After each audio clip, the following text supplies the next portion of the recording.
Good afternoon, everyone. Welcome back to the channel. So it's been about a week since I've uploaded. Been on a little mini vacation and was on the other coast. Didn't really find the time to upload, but here I am nonetheless. So we're going to talk in today's video about the Fed announcement today. So overall, it looks pretty good for the markets. It looks like we're going to stay flat. So no interest rate decrease, but no increase either. So overall, it looks like the markets are looking at that as good news. Let me pull up Yahoo Finance, and if the sound works, we'll actually go ahead and watch live what Papa Powell is saying. So let me go over here, share the screen. So I know we're hoping for rate cuts. A rate cut would obviously really jolt the market, but it could also lead to more inflation. Which, as we're seeing, inflation really hasn't been curbed or hasn't been falling at all. So let's go over here. Yeah, overall, market's doing decently. It looks like we're on a run up with the NASDAQ, S&P, and the Dow. Percentage-wise, the NASDAQ's up the most, actually. Okay, so let's go to watch here. And I'm going to put the sound on, but we'll see if it's going to be audible on this end. Okay, let's see. Here we go. Haven't done one of these in a while. Actual live reaction.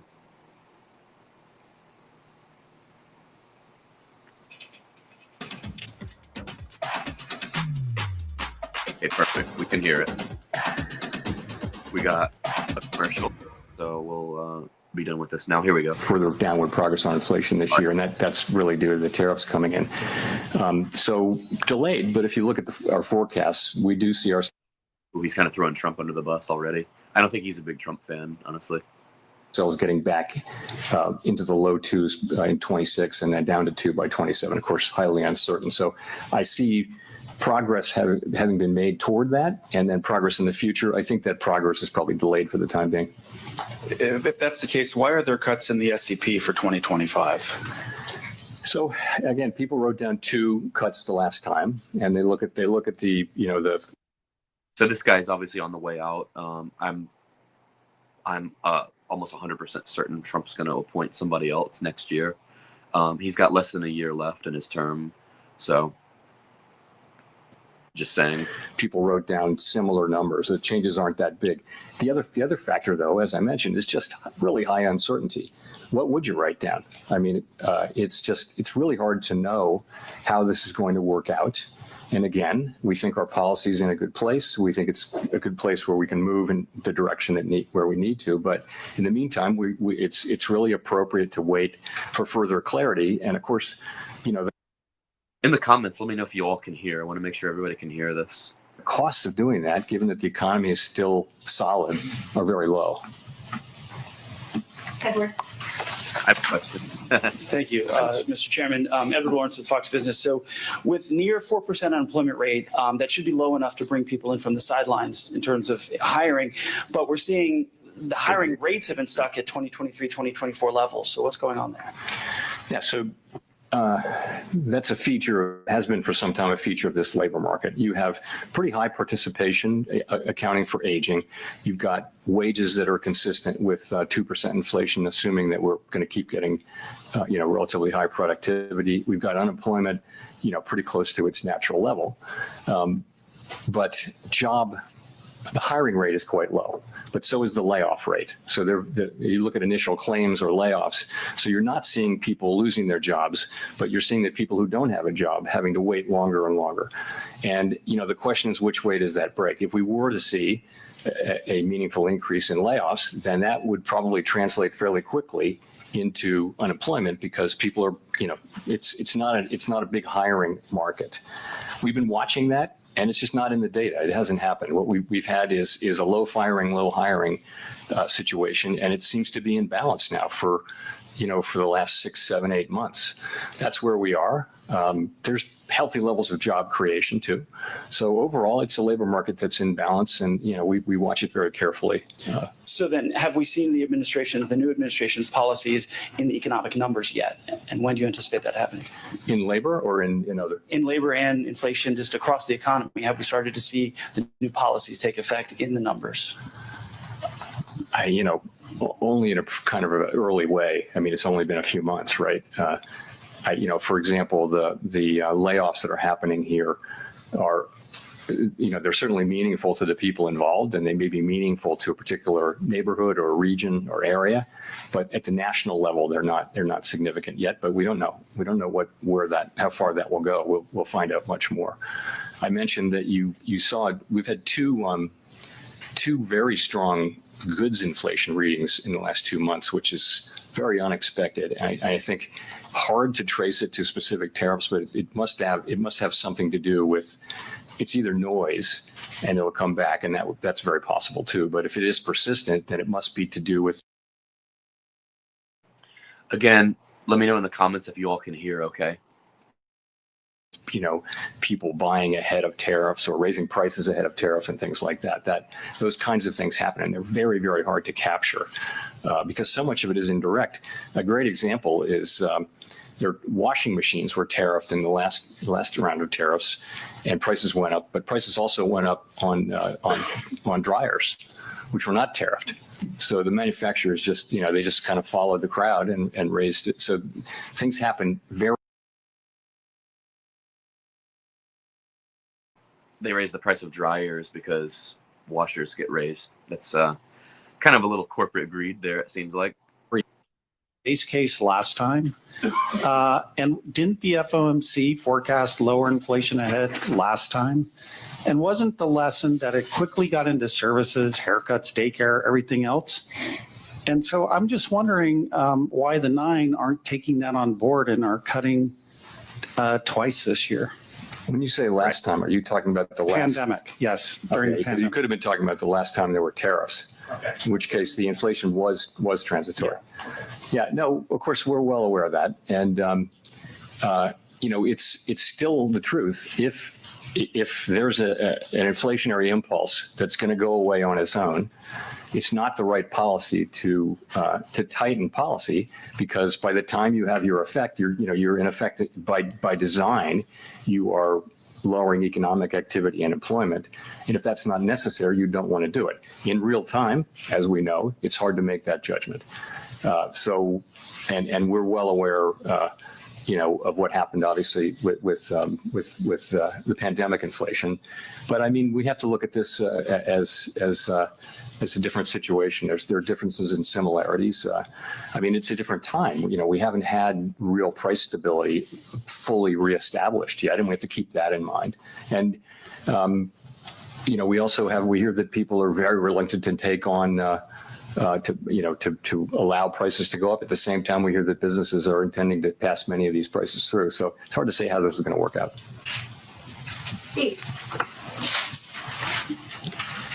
Steve Leisman, CNBC. Thanks for taking my question, Mr. Chairman. The Bank of Canada, in its last policy statement, said monetary policy cannot offset the impacts of a trade war.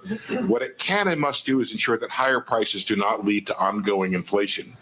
I wonder if that kind of reflects your own sense of prioritization faced with higher prices and weaker growth, that the idea is you have to take care of inflation.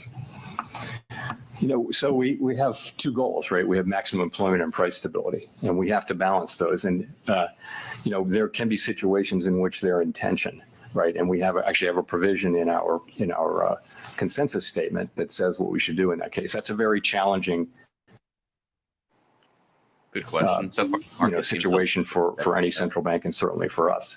And so what we say that we'll do is we'll look how far each of those two goals is, each of those two measures is from its goal.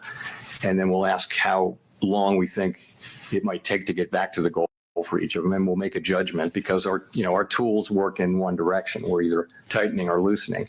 So it's a very challenging situation. Let me say, we don't have that situation right now. That's not where the economy is at all. It's also not where the forecast is. I don't know any mainstream forecasts that really show significant problems like that. So Well, just to follow up, yesterday, the UCLA Anderson forecast said there's high probability of a recession. Where do you stand on whether or not the slowdown you're seeing creates a higher probability or concern that you may have on recession? Thank you. You know, there's always an unconditional possibility of a recession. It might be broadly in the range of 1 in 4 at any time. If you look back through the years, it could be within 12 months, a 1 in 4 chance of a recession. So the question is whether whether this current situation, those possibilities are elevated. I will say this: we don't make such a forecast. If you look at outside forecasts, forecasters have generally raised, a number of them have raised their possibility of a recession somewhat, but still at relatively moderate levels, you know, still in the region of the traditional, because they were extremely low. If you go back 2 months, people were saying that the likelihood of a recession was extremely low. So has moved up, but it's not high. Chris. Hi, thank you. Chris Rugaber at Associated Press. As you know, I guess last night, President Trump fired 2 members of the Federal Trade Commission, an independent agency, and this could cause the kind of legal fight about the administration's power to fire independent people. If those firings stand, is that a threat to the Fed's independence? Could he do the same thing to the Fed board? So I think I did answer that question in this very room some time ago, and I have no desire to change that answer and have nothing new for you on that today. Well, maybe I'll have another mulligan. As you know, I wanted to go back to the consumer sentiment, particularly the inflation expectations in the University of Michigan survey. In the summer of 2022, you cited the rise in the long-term inflation expectations in that index as the reason that you went big with a 3/4 point hike. So I know you've talked about all the different measures now, but you seem to not be placing the same weight on that. And so I'm just wondering, are you dismissing that, what we saw last week from the University of Michigan, or does that carry the same weight as it did in the past? So I mentioned it back then, but in no way did I place a huge weight on it. I think that was a ex post story, but it wasn't the case. That was a preliminary reading, and so is this. And it's also, this is that Michigan, the one you're referring to, the longer term thing. You know, we look at it, we don't dismiss data that we don't like. We force ourselves to look at it, but it is an outlier compared to market-based and compared to other survey-based assessments of longer run inflation expectations. So we got to keep that in mind. And I would just say we look at all of them, and that one's kind of an outlier, but you know, nonetheless, we take notice of it. Keep going, market. Keep going. Michael McKee from Bloomberg Radio and Television. There's a worry on Wall Street that when you say you want to study the net effect of the fiscal policies we may see on the economy, that you would end up waiting too long and be behind the curve in responding to any downturn. How can you reassure people that you can spot a problem early enough unless you decide to be preemptive? Yeah, look, we're aware of we're well aware of how things are going to evolve and the timeframes and all that. And, you know, we will use our tools to foster achievement of our goals to the best we can. And of course, we're going to try to be timely with that. For right now, the hard data are pretty solid. We are obviously aware of the soft sentiment data and high uncertainty. And we're watching that carefully, and we think it's a good time for us to wait for further clarity before we consider adjusting our policy stance. Do you think it's going to be hard to get clarity in a government by tweet? I mean, do you have a feeling that at some point you actually will have a forecast you can trust? Yes, I think we will. It's hard to say when that will be. You know, these decisions are going to be made, and they're going to be implemented, and then we'll know. At that point, we'll know what the decisions are, and we'll have to make assessments then about the implications for the economy. Those things will happen. A lot of them will happen over the course of, in coming months, certainly over the course of this year. And we'll be adapting as we go. Rachel. Hi, Chair Powell. Rachel Siegel from the Washington Post. Thank you for taking our questions. At the beginning, you were talking about separating the signal from the noise and tariff inflation from non-tariff inflation. Can you walk us through what that looked like over the last couple of months, if there were specifics from the January meeting to now that helped you make those distinctions? So when we say separating the signal from the noise, that's just a way of saying that things are highly uncertain and that you're reading about developments. The news is full of developments of tariffs being put on and taken off and things like that. Some of that is noise in the sense that it's not really telling you anything. You're trying to extract a signal from that. And the signal is what's going to be the effect on economic activity, on inflation, on employment, and all those things. So that's really when we say signal and noise. Sorry, the second thing was? Or similarly for tariff inflation, non-tariff inflation, ways that you're making the distinction. That's sort of a special case of that. The idea being, and I do think that the first 2 months of this year are a great example. You've got high readings for goods inflation after a string of readings that average close to zero. And you have to ask, it's coming during tariffs, but you can't, it's very hard to actually scientifically go back and match up those increases and say, yes, I can prove that that's from tariffs, but it kind of has to be to some extent. Plus noise, there can be idiosyncratic readings in various categories, which will shortly reverse, and that happens too, and that could be a big piece of it. I think we'll know in a couple of months, we'll know whether those were, where that really was from. But that's another case where I think it's going to be very, very challenging to unpack the inflation that we see over the course of this year and be able to say with confidence how much of that came from inflation and how much of it, from tariffs and how much of it didn't. But that's what we'll be doing. We'll be doing that, and so will everybody else, and we'll all be trying very hard to make that assessment. And I'm sure we will make a lot of progress on that, and we already have. But it's going to be a challenge. Do you have a sense yet as to what, in your mind, would make something cross from noise to a signal? What that threshold would look like? It would depend on what we're talking about. I mean, obviously, you're looking for direct evidence that particular pieces of inflation are or are clearly not caused by tariffs. For example, if it's something that was, in the service sector that was far away from anything that's tariffed, you might think, okay, well, that is like, frankly, housing services inflation, which by the way, has been behaving well, which for some time was kind of our problem. Now it's slow, but it's definitely, moving down in a very good way. It's more now with goods and to some extent with non-housing services inflation. Kelly. Thanks for taking our questions, Chair Powell. Kelly O'Grady, CBS News. So consumer sentiment has dipped dramatically, but you say the economy and the hard data is still solid. What is your message to consumers that clearly disagree and don't feel that strength? Because the hard data they're looking at is their grocery bill. Okay, so a couple things. The grocery bill is about past inflation, really. There was inflation in 21, 2, and 3, and prices went up. The current level, it's not the change in prices. They're unhappy, and they're not wrong to be unhappy that prices went up quite a bit, and they're paying a lot for those things. So I think that is the fundamental fact, and has been for a long time, a couple of years, why people are unhappy with the economy. It's not that the economy is not growing. It's not that inflation is really high. It's not that unemployment is high. It's none of those things. We have, 4.1% unemployment. We've got 2% growth, and it's a pretty good economy. But people are unhappy because of the price level, and we completely understand and accept that. And just to follow up, why are you still projecting 2 rate cuts this year if your own projections show inflation higher for longer?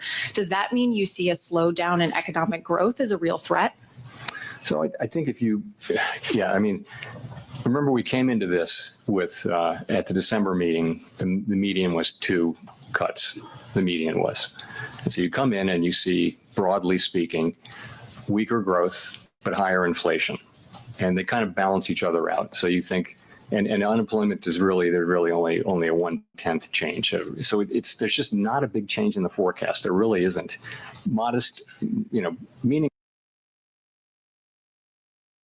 higher growth and meaningfully higher inflation, which call for different responses, right? So they cancel each other out, and people just said, okay, I'm going to stay here. But the second factor is it's so highly uncertain. is just, we're sitting here thinking, and we obviously are in touch with businesses and households all over the country. We have an extraordinary network of contacts that come in through the reserve banks and put in the beige book, and also through contacts at the board. And we get all that. And we do understand that sentiment has fallen off pretty sharply, but economic activity has not yet. And so we're watching carefully. So I would tell people that the economy seems to be healthy. We understand that sentiment is quite negative at this time, and that probably has to do with turmoil at the beginning of an administration that's making big changes in areas of policy, and that's probably part of it. I do think the underlying unhappiness people have about the economy, though, is more of at the price level. Victoria. Hi, Victoria Guido. All right, we've been going for about 20 minutes. I'm going to end it there. Thank you all for tuning in. The gist of it, rates are unchanged. The market seems to be liking that. Not really any solutions as far as inflation that's already baked in. Doesn't seem like those costs are ever going to come down, unfortunately. And they still have 2 rate cuts projected at some point. So market's doing well. Good day for the market. Finally, again, we're back to having Papa Powell speak and have the market go up. So that's a good thing. Anyway, I'm going to end it there. So thank you all for tuning in. Like, comment, and subscribe, and join Discord. And we will see you all in the next one. Take care. Bye.